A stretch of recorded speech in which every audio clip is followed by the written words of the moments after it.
Hello there, I'm Chris. I'm just starting a YouTube channel, just thinking about it really.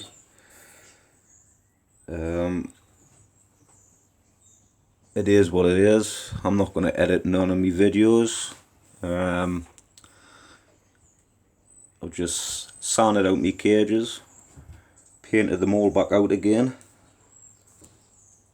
put some new trays, cleaned all out, all ready to put my birds out the aviary.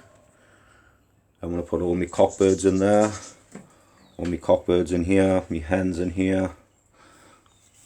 I'm just about nearly through the mould. I've just put all the seed in there, as you can see, with clean perches.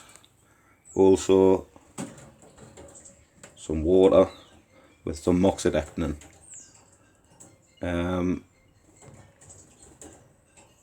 If you just want to hit the like button or subscribe, I'll keep you posted on the next video with my birds in the cages. Thanks very much.